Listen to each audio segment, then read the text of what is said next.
Assalamualaikum warahmatullahi wabarakatuh. Bismillahirrahmanirrahim.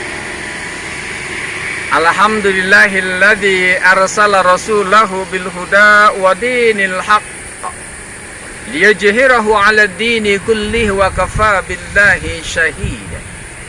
Amma ba'd. Kaum muslimin yang dirahmati Allah.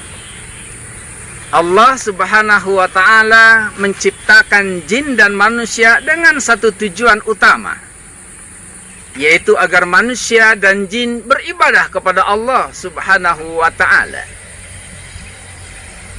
Sebagaimana Allah berfirman dalam Al-Quran surat Az-Zariyat ayat 56, "Wa ma khalaqtul jinna wal insa illa liya'budun." Dan tidaklah aku ciptakan jin dan manusia kecuali agar mereka mengabdi kepada. Pada umumnya manusia akan terbagi menjadi dua golongan besar, sebagaimana firman Allah dalam Al-Quran surat At-Taghabun ayat 2, "Huwallazi khalaqakum faminkum kafirun wa minkum mu'minun wallahu bima ta'maluna basir." Dialah yang menciptakan kamu, maka di antara kamu ada yang kafir dan di antara kamu ada yang mukmin. Dan Allah Maha melihat apa yang kamu kerjakan. Pertama, kelompok manusia yang mentaati Allah dan mengikuti Rasul-Nya. Kelompok ini tunduk dan patuh kepada ajaran Nabi Muhammad SAW. Ia mendirikan sholat, menunaikan zakat, dan tidak takut kepada siapapun kecuali takutnya hanya kepada Allah Subhanahu wa ta'ala. Mereka diberikan kabar gembira dengan surga yang luasnya seluas langit dan bumi yang disiapkan untuk orang-orang yang bertakwa. Kedua, kelompok manusia yang membangkang kepada Allah Subhanahu wa ta'ala. Kelompok ini berbuat melampaui batas, bersikap takabur dan memperturutkan hawa nafsunya. Mereka berada dalam kegelapan hidup dan berkubang dalam lumpur kemaksiatan kepada Allah Subhanahu wa ta'ala. Mereka disebut oleh Allah sebagai orang-orang yang mempertuhankan hawa nafsu sebagai sesembahan mereka.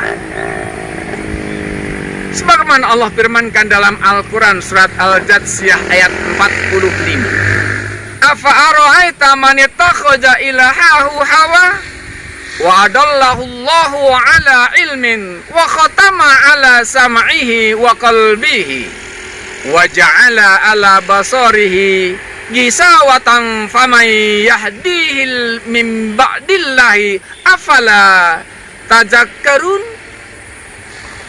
Maka pernahkah kamu melihat orang yang menjadikan hawa nafsu sebagai Tuhannya dan Allah membiarkannya berdasarkan ilmunya, dan Allah telah mengunci mati pendengaran dan hatinya dan meletakkan tutupan atas penglihatannya?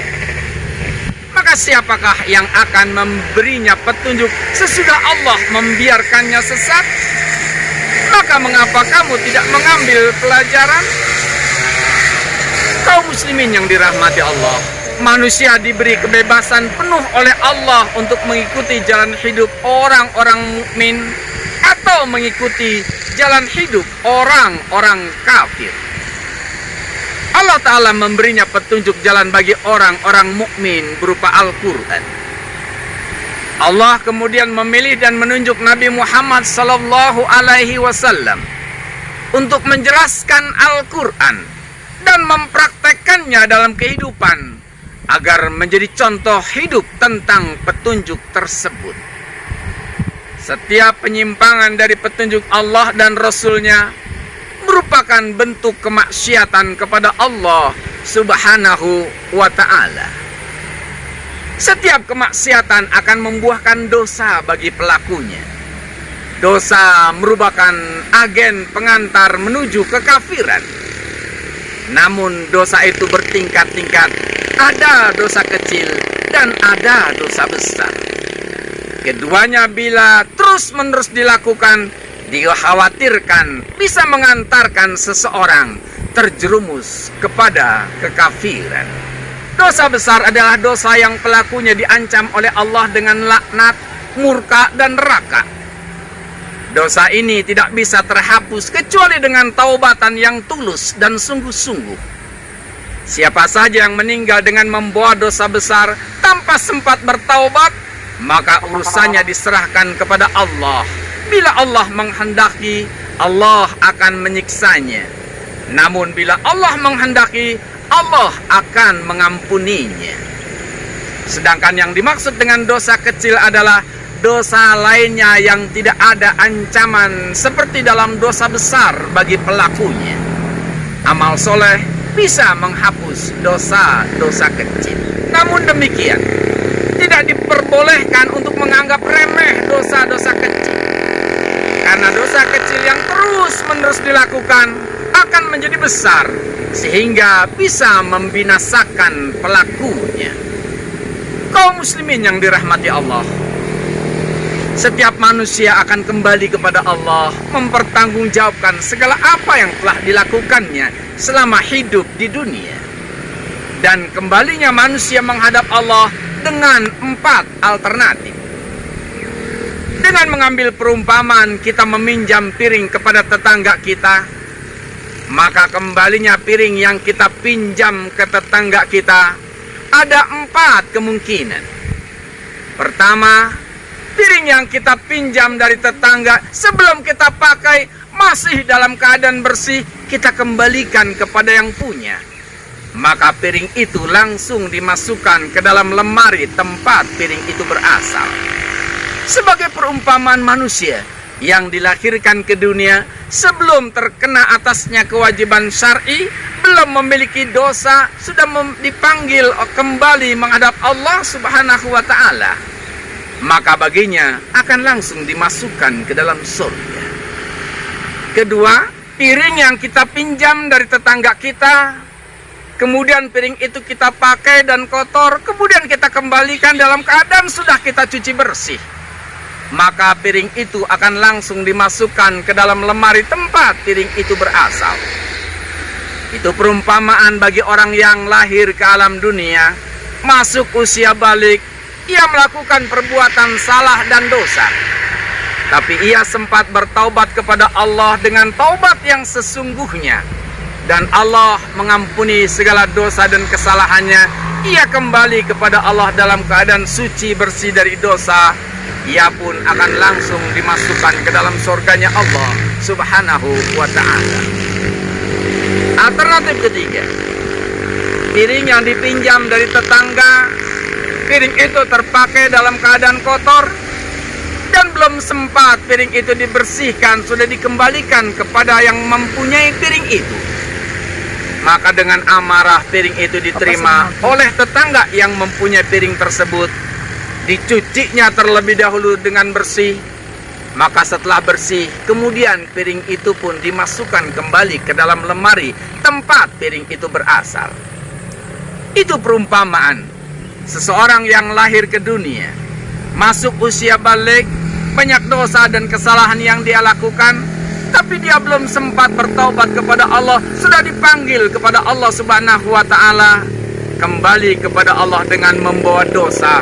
Maka orang ini akan terlebih dahulu masuk ke dalam neraka, dicuci dari segala dosa dan kesalahan.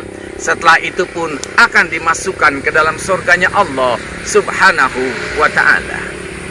Dan alternatif keempat, piring yang kita pinjam dari tetangga dipergunakan kemudian kotor, bahkan pecah.